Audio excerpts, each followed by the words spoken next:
Welcome to Newlife Whitehall.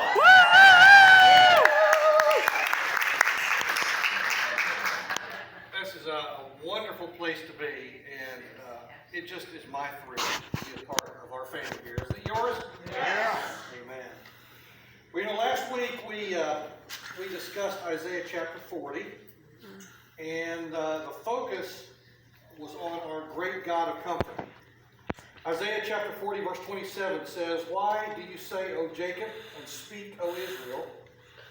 My way is hidden from the Lord, and my right is disregarded by my God. Have you not known? Have you not heard? The Lord is the everlasting God, the creator of the ends of the earth. He does not faint or grow weary. His understanding is unsearchable. He gives power to the faint, and to him who has no might he increases strength. Even youths shall faint and be weary, and young men shall fall exhausted. But they who wait for the Lord shall renew their strength. They shall mount up with wings like eagles. They shall run and not be weary. They shall walk and not faint." What beautiful words. Isaiah says, don't think that God doesn't see your plight. He says, don't say my way is hidden from the Lord. Don't say God doesn't care or can't see me. God sees you right where you are. Right in the middle of the stuff you're going through. You can't hide from God. Isaiah says, don't think God doesn't know what's going on. He says, don't say my right is disregarded by my God. Don't forget he's the creator with all power. He knows where you are. He knows your name. I love that song, you know, he knows my name. Because he knows us. He knows the motives and the reasons behind everything going on in your life every minute of every day. Isaiah says, you haven't heard this? He says, don't you already know this? He's like, duh. I mean, come on. Isaiah says, you've got trouble. You've got the kind of trouble that would make a teenager faint and get weary. That's the trouble now, right? You got the kind of trouble that could make a 25-year-old, strong, virile, energetic young man fall into exhaustion. But they who wait for the Lord. It takes faith and courage to wait, doesn't it? I mean, it takes a persevering spirit to wait. You know, we want to run in when the problem presents itself. We want to run in and fix it right now, don't we? I mean, whatever the problem is, whatever the pain is, we want to resolve it as quickly as possible. But God has a plan. And one thing I've noticed about God is he doesn't usually move at the speed that I want him to move. Right? I mean, you ever been there?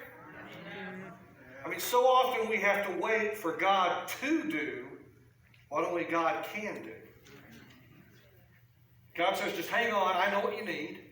I know when you need it. And if you wait patiently on me, I'll renew your strength. You'll run your race looking unto Jesus, the one who knows you best and loves you the most. Which is so true. Do you want to know what to do? Do what you know to do. And then take your hands off the expectations of how things should go. How things should work out, or what the results would be. I know what I'm doing, God says. If you just wait on me, I'll take care of it. You know, so often we're like a little boy at Christmas time, aren't we? You know, they get a present and they unwrap it, and then there's the toy is wrapped in this like hard, encased in this hard plastic. And you're sitting there on the floor trying to get that plastic off so they can get to the toy. And they're sticking their hands in there saying, you know, let me do it. Let me do it. I can do it. That you know, you've got a plan to get the plastic off. And they've got a plan to get the plastic off. And the plans aren't the same. Right? That's so often how we deal with life. That's so often how we engage. God says, just wait for me to move on your behalf. And you'll find great comfort. You'll find rest, relief, and the solution is going to be the right one. Our God is a great God of comfort. Isaiah chapter 40 starts with, comfort my people. says your God. Jesus loves you so much this morning. He's done everything to express his love. Trust him today with all your burdens, all your plans, all your hopes, all your dreams, because he can be trusted. Amen? It's in him and only in him that we'll find true comfort. Well, Isaiah says God is a God of comfort, but he's more than that. Isaiah also says our God is a God of courage. A few weeks ago, we were talking through Hebrews chapter 11. One verse we keyed on was chapter 11, verse 6. It says, without faith, it's impossible to please God. God's salvation plan, his relationship interaction plan with us, is a plan based on faith. God says, for you to know me, you've got to live the faith plan. There's no other way. And God is so pleased when we express faith in him. We said a few weeks ago that faith is assurance and conviction. It's assurance of what we're hoping for. And a firm conviction that even though I can't see it, I can't see the results, I can't hold it in my hand, I live as though it already exists. It's a belief that what I'm hoping for, what I put my faith in, it already is. Whatever you're putting your faith in. You may not have it in your hand right now, but you're trusting in God that he's going to provide. So, what's the enemy of faith? What? Fear. Doubt. All those things. Scared. Being scared. I'll tell you what. All those things are true. But the enemy of faith is fear. In fact, I would say the opposite of faith is fear. Fear. We so often live fear-based lives, don't we? Yep. Fear is the foundation of all the negative emotions. I'm not talking about, Texas Chainsaw Massacre. Don't go upstairs. Don't look behind you. Scream your head off for bloody murder fear.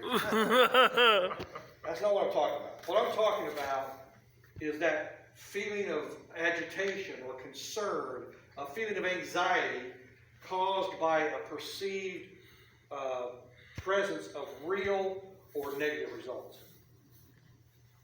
We go through life fearful of outcomes and results. One of the things that died in the garden when Adam and Eve sinned was a total faith in God. When they were in the garden, we talked about this 3 weeks ago, all their needs were met. All their wants were realized. All their circumstances were totally right, totally good, totally hopeful, loving, totally expected. But they were totally cared for by God. But not only God was God their Father. And not only did they have direct engagement with him, but they had no doubt about his care or worry about the quality of his life.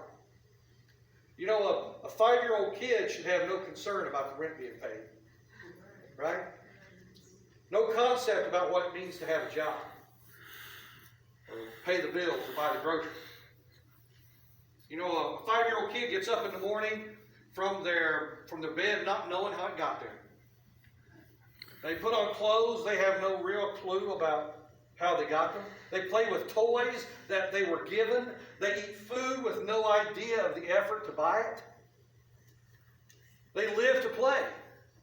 Their lives are in total oblivion to what's going on behind the scenes with no worries because mommy and daddy is taking care of them, right?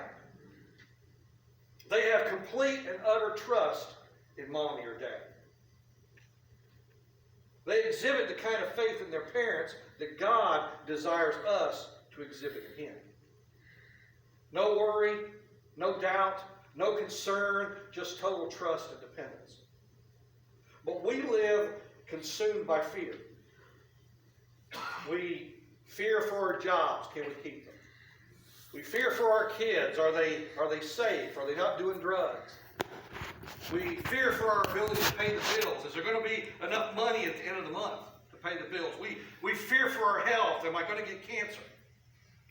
We're afraid of being alone. No one loves me. We're afraid of not being understood or not being respected. We're afraid of the government. We're afraid of death. We're afraid the car will break down. We're afraid the roof will leak. We're afraid of everything. We live our lives worried about outcomes, worried about how things are going to turn out. Now, I'm not talking about living in a rose-colored glasses world where, oh, everything is fine. I'll just sit here on the couch and eat bonbons and God will take care of it. No, we've got to do what we know to do. But we've got to trust that God is taking care of the outcomes. Here in Isaiah chapter 41, Isaiah writing to people who about a century later are going to go into Babylonian captivity. He tells them to take courage because God is a God of courage. God declares his authority and says, be not afraid. Take out your sermon notes and follow along as we read. God